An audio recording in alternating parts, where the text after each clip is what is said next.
Boa tarde. Para quem não me conhece, eu sou a Ana, sou autista. Quem você é? Gabriel, autista. Olha para meu amor, baixa ali, ó. Quem tu é? Gabriel, autista. É o meu filho também, né, de 8 anos. Hoje eu vou falar um pouco sobre a família do autista. Eu já fiz alguns vídeos sobre isso, tá? Mas eu vou tentar não ser repetitiva, porque eu não quero ser repetitiva no meu canal. Mas é um assunto muito importante, tá? Vou tentar não ficar repetindo nas coisas diferentes, tá? Mas é um assunto muito, muito importante, tá? Porque assim, ó, pro autista ou para qualquer criança estar bem, os pais têm que estar bem.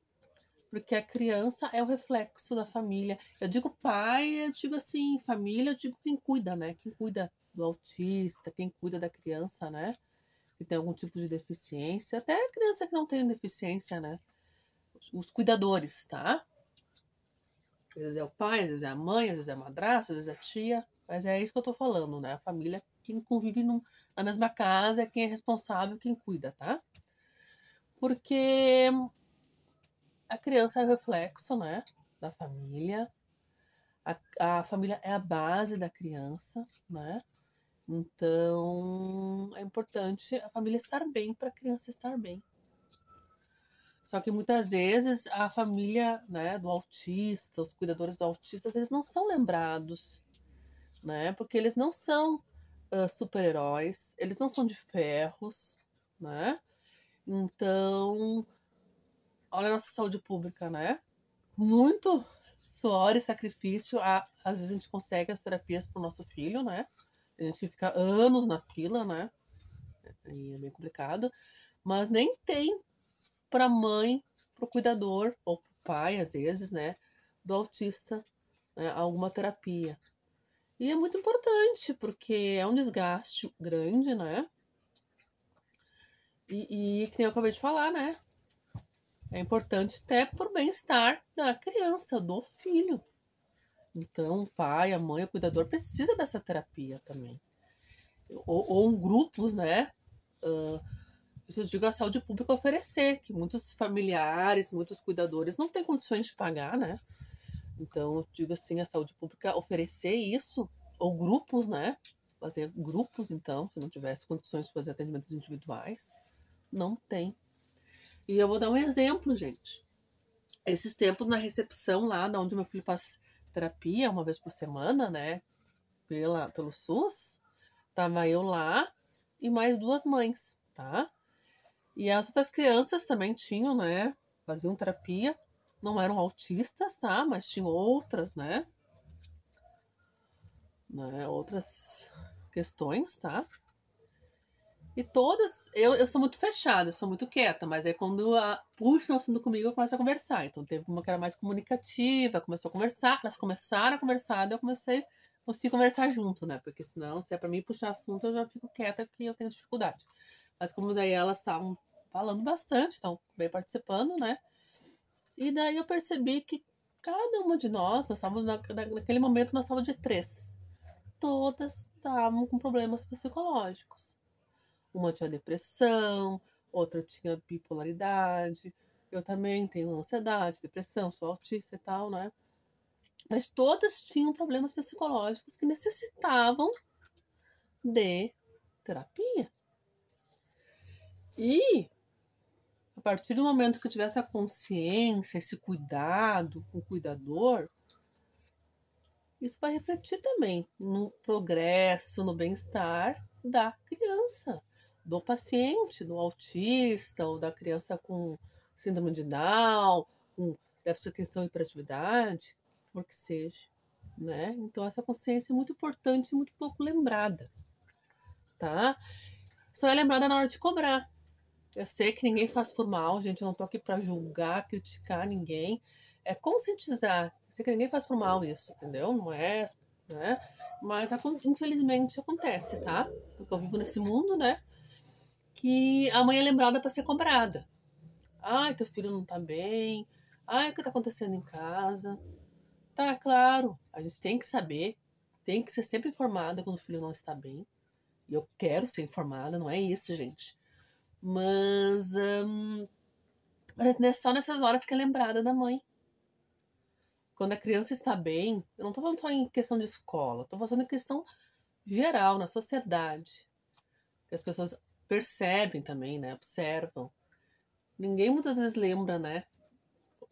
Sincero, tá, gente? Porque não adianta eu falar isso só pra incentivar a mãe, tá?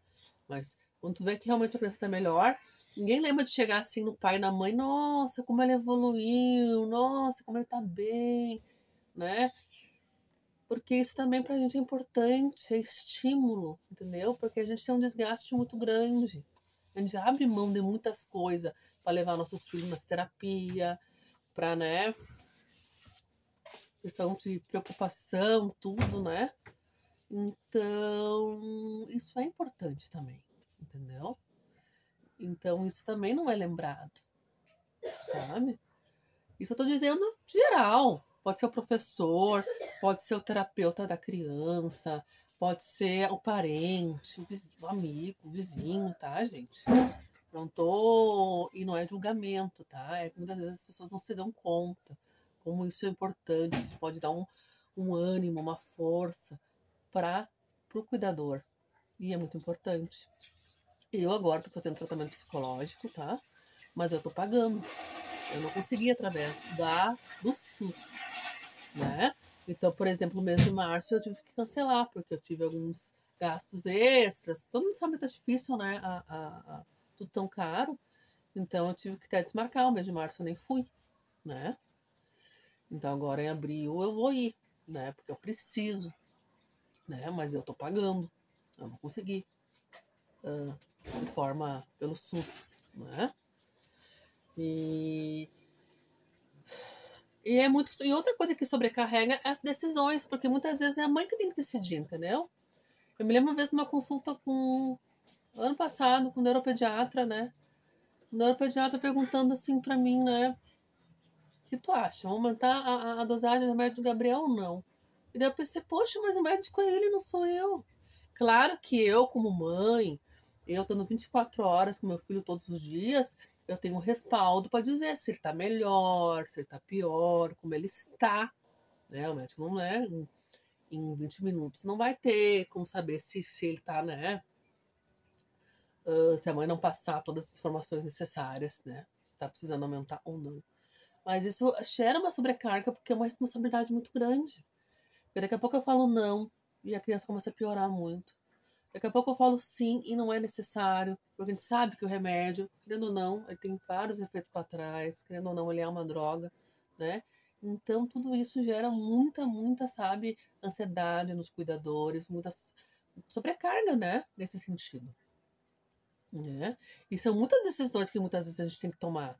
Se pôr no esporte, não pôr no esporte, comprar abafador de ruído na escola ou não comprar, né? Uh, questão das medicações, né? Tudo isso, sabe? São muitas decisões, são muitos, né? E caminhos que a gente tem que decidir e que a gente, muitas vezes, mesmo sendo cuidador, mesmo tendo as melhores intenções do mundo, a gente pode, né? Ir para um caminho não adequado, né? E gera muito estresse, muita ansiedade, muito, né? E uma coisa que eu já percebi no autismo, pelo menos aqui em casa, né? Que eu falo, não sou da área da saúde, tem coisas que eu não sei sobre autismo, porque eu não sou médica, né? Não sou psicóloga. E eu sei que um autista é diferente do outro, cada caso é um caso, né? Então não pode generalizar. Mas por eu ser autista, por Gabriel ser autista, e por 4 anos, por ter hiperfoco, eu estar sempre estudando tudo sobre autismo, um pouquinho eu posso ter, né? Como é que é voz para falar, né? Então eu percebo que muitas vezes no autismo, assim, tem muitos altos e baixos, uma montanha russa.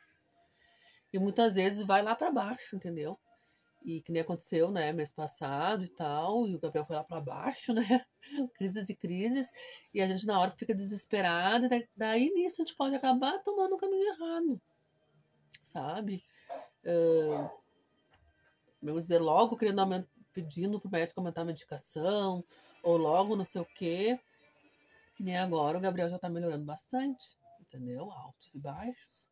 E tem muitos gatilhos no autismo. Às vezes, um acontecimento que aconteceu gera vários dias de crise de ansiedade, né? Que com uma outra criança não seria desse jeito, entendeu? Oi? Por exemplo, um parente ficar doente, né? Que nem ele ficou sabendo que a mãe do vizinho morreu e ela tinha filhos crianças. Isso deixou a Gabriel vários dias, porque ela era nova, tinha 40 e poucos anos,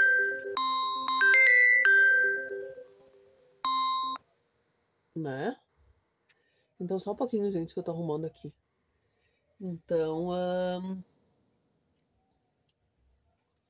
também a gente tava um outro dia, quebrou muito a rotina, o vô ficou doente, furou o pneu na BR, deu barulhão. São coisas que para outras crianças, né, podiam ficar impressionadas na hora, mas não causariam um estresse como causa o cérebro autista. E tudo isso desregula a criança muito, né? E muitas vezes alguém pode achar cobrar, né? Ai, o que tá acontecendo na casa dessa família? Ai, não sei o que, não sei o que. E não é. É um cérebro que processa diferente. Tem muitos altos e baixos. Tem crises, né? Então, a gente mesmo acaba se cobrando, né? Eu sou assim, por exemplo. Eu me cobro muito, muito, muito quando o Gabriel não tá bem. Ou, de repente, certa coisa ainda não consigo. Por exemplo, ele não conseguiu aprender a ler ainda. Ele tá na 3ª série, né? E ele não tem deficiência intelectual, pelo contrário, ele é muito inteligente. Então eu começo a me cobrar muito isso, né? E só que mesmo ele sendo muito inteligente, mesmo não tendo deficiência intelectual, ele tem o tempo dele, né? Então muitas vezes, mas isso gera muita ansiedade na mãe, no pai, no cuidador. Por isso que eu falo a importância do cuidador ser cuidado, de receber apoio, carinho, né? Até pro bem da criança, né? Da criança. Não posso achar o vídeo comprido. Deixa nos comentários a sua opinião. O que vocês acham? Vocês acham que é importante, né? O apoio, a terapia para os cuidadores, dos autistas, das crianças? Deixa a sua opinião nos comentários. Se tiverem dúvidas, qualquer dúvida em relação ao autismo, em relação às minhas experiências com o Gabriel ou minha, né? Também estou disponível aqui para responder. E por favor, curte aí, não esquece de curtir, já curte agora para não esquecer, tá? Comente também. Se inscreva no canal se não se inscreveu ainda, tá bom? Pra gente poder crescer, chegar aos 1000 inscritos no mínimo, porque daí muita mais gente vai poder ver os vídeos, ter acesso aos vídeos, né? Porque vai ser mais divulgado. E como eu sempre falo, é só através da divulgação, do conhecimento, que nós vamos ter menos preconceito, né, no autismo e vamos ter mais inclusão. Não adianta só a gente reclamar do preconceito, da falta de inclusão. A gente também tem que agir. Então, eu estou fazendo o que eu posso, só que sozinha eu não vou conseguir.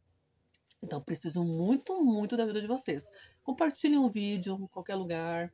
Se inscreva, curte, comenta. Mostre, peça para outras pessoas se inscreverem.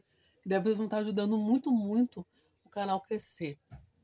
E com o conhecimento a gente não vai acabar, mas a gente pode diminuir o preconceito e ter mais inclusão, sim, tá? Então, muito obrigada pela atenção. Um ótimo final de semana. Fiquem com Deus. Vamos dar um beijo, Gabriel. Tchau! Não tá aparecendo meu. Tchau, beijo! Tchau, beijo!